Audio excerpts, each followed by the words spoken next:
नमस्कार प्यारे बच्चों, आइए शुरू करते हैं सैम्पल पेपर कक्षा 8वीं। सब्जेक्ट है सामाजिक अध्ययन, सोशल स्टडीज़। मार्क्स 80 और समय है 2.5 घंटे का। इस वीडियो के लिए बहुत ज़्यादा हमारी एक बहुत ही प्यारी सी सब्सक्राइबर आरुषि फ्रॉम सिरसा ने हमें इंसिस्ट किया है, जोर देकर कहा है कि जल्दी से वीडियो बनाएं, और इसीलिए हम बहुत व्यस्त होते हुए भी आपके लिए वीडियो लेकर आ रहे हैं। और अभी हम साथ में वीडियो के साथ साथ आपको कुछ इम्पोर्टेंट क्वेश्चंस, कुछ इम्पोर्टेंट टिप्स भी देते चलेंगे। तो बिल्कुल ध्यान से ये सारी वीडियो देखिए और समझिए। पहला क्वेश्चन बेटे, पहले 15 एक मार्क्स वाले क्वेश्चन हैं, जबकि एक्चुअल में जो अब आएंगे आपको ऑप्शन टाइप वो आएंगे 10 क्वेश्चंस। ठीक है, तो पहला, लेकिन फिर उसके बाद 10 क्वेश्चन आपके पास आएंगे एक मार्क्स के, जिसमें से कुछ फिलअप्स होंगे, कुछ आपको ऑब्जेक्टिव टाइप लिखने होंगे। फिर आपके पास क्वेश्चन आएंगे 8 क्वेश्चन आएंगे आपके पास 2-2 नंबर के, और 8 ही क्वेश्चन आएंगे आपके पास 3-3 नंबर के, और 4 क्वेश्चन आएंगे बड़े यानी कि 5-5 अंकों के। वो भी हम साथ साथ में इंपॉर्टेंट क्वेश्चंस डिस्कस करते चलेंगे। तो पहला क्वेश्चन ये है कि तीर्थ यात्रा कर और जजिया कर किस मुगल सम्राट के समय समाप्त हुए। पहले बता दें, लगाए किसने? लगाए थे अकबर ने, बट हटाए औरंगजेब ने। तो किसने हटाया, किसने समाप्त किए? औरंगजेब ने। इसका सही आंसर है औरंगजेब। दूसरा है, बंदा सिंह बहादुर के बचपन का नाम क्या था?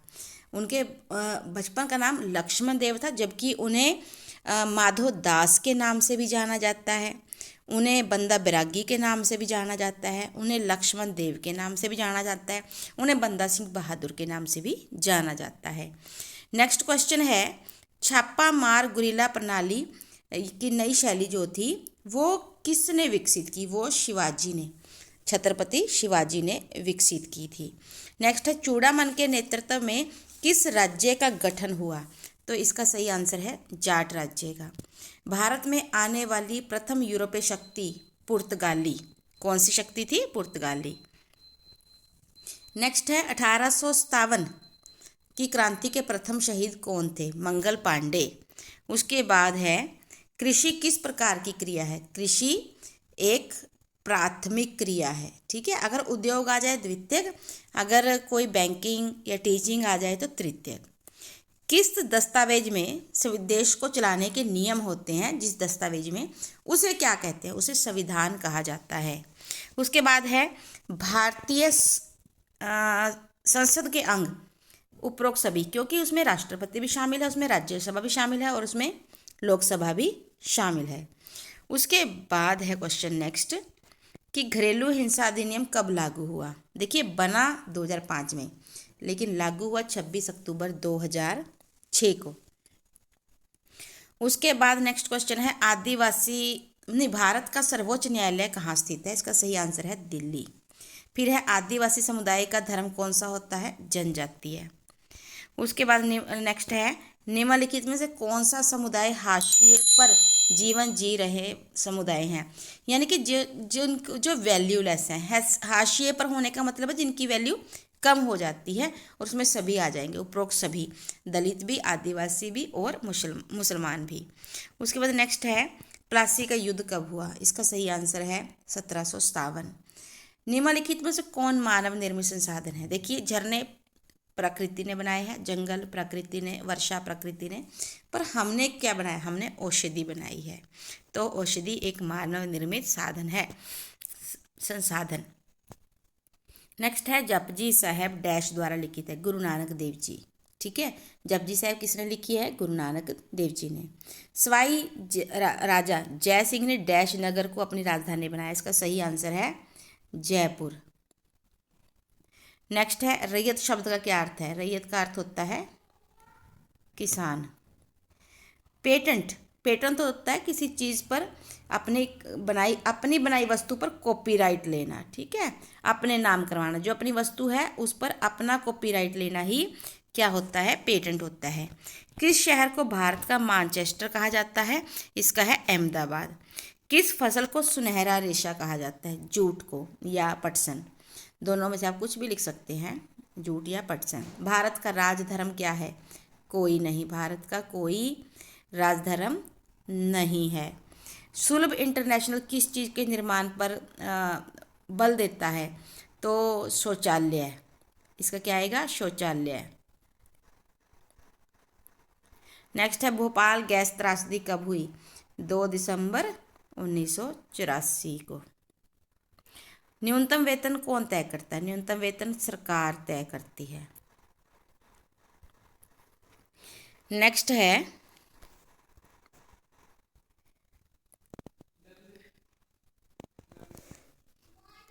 26 से 33, एक एक दो नंबर वाले क्वेश्चन। मुगल कौन थे? मुगल जो थे वो चंगेज़ खां के और जो दूसरे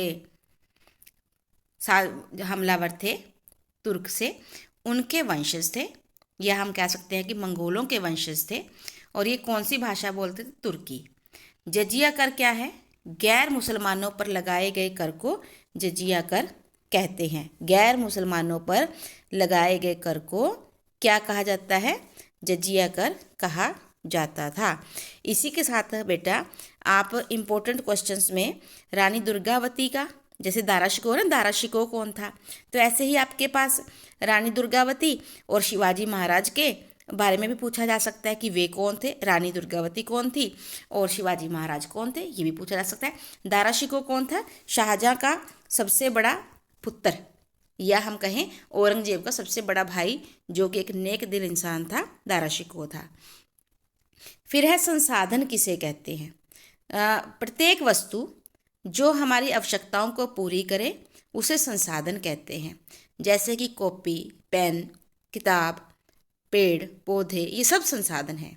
कृषि क्या है? कृषि एक प्राथमिक क्रिया है जिसमें फसलों का उत्पादन किया जाता है। विश्व में जनसंख्या तेजी से बढ़ रही है, ठीक है, कारण बताएं, तेजी से क्यों बढ़ रही है?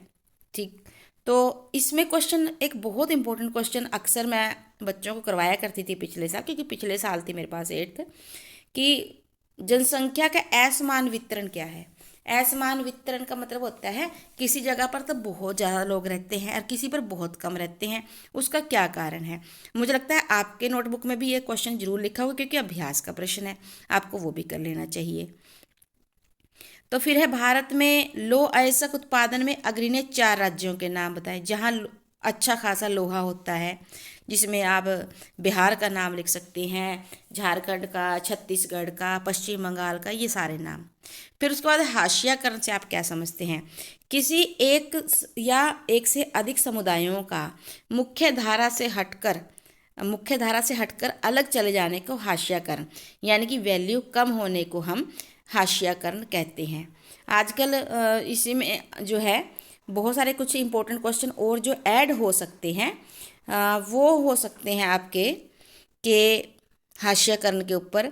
कुपोषण, ये भी एक क्वेश्चन आजकल इंपॉर्टेंट, क्योंकि हर आप हिंदी उठा लो, एसएसटी उठा लो, आजकल अच्छा आहार, पौष्टिक आहार या अच्छा खाना खाने के फ़ायदे, ऐसे कुपोषण, ये कई क्वेश्चन आपको आजकल इम्पोर्टेंट जो है देखने को मिल जाएंगे। उसके बाद है दादू को अपना उड़ीसा का गांव क्यों छोड़ना पड़ा? क्योंकि वहां पर सुविधाएं नहीं थी और बच्चों की पढ़ाई लिखाई के लिए। फिर जन सुविधाएं क्या थी? बहुत इंपॉर्टेंट क्वेश्चन है बेटा, ये क्वेश्चन बार बार आता है, कई सालों से लगातार आ रहा है, आप इसे बहुत अच्छे से करें।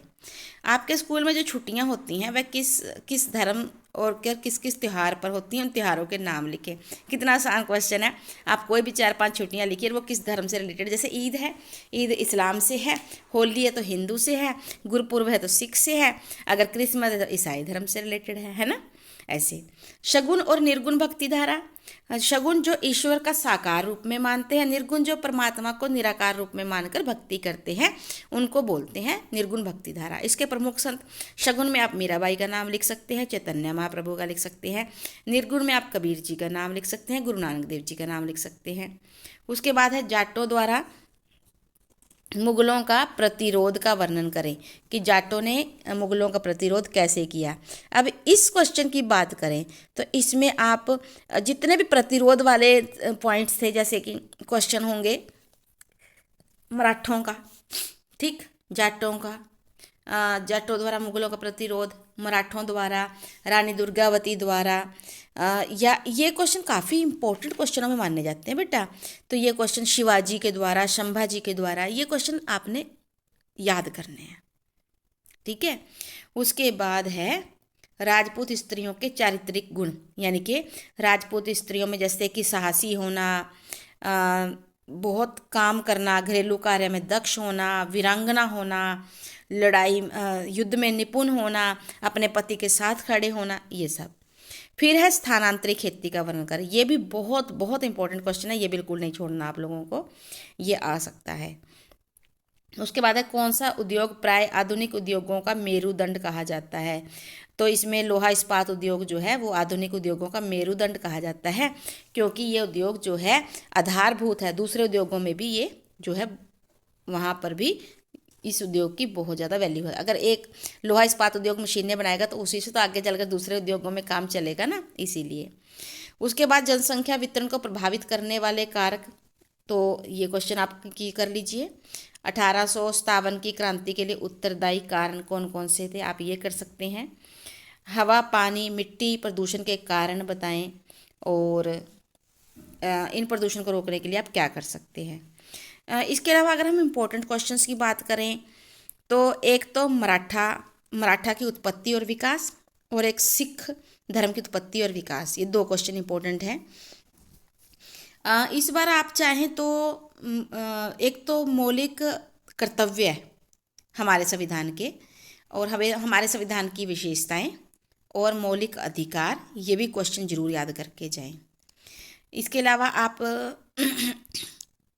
सहायक संधि के ऊपर, सहायक संधि की शर्तें, ये अवश्य याद करके जाएं, ये भी इंपॉर्टेंट क्वेश्चन है। हाँ, ये भी पूछ सकते हैं कि सहायक संधि कब और किसने लागू की, ये क्वेश्चन भी इंपॉर्टेंट है, ये भी आप कर सकते हैं। और इसके अलावा संसाधनों वाला लेसन जो है बहुत इंपॉर्टेंट है, उस लेसन को भी अच्छे से करें। इसके अलावा घरेलू हिंसा क्वेश्चन जो है, घरेलू हिंसा के ऊपर, वो आप अवश्य करें। और आप क्या कर सकते हैं,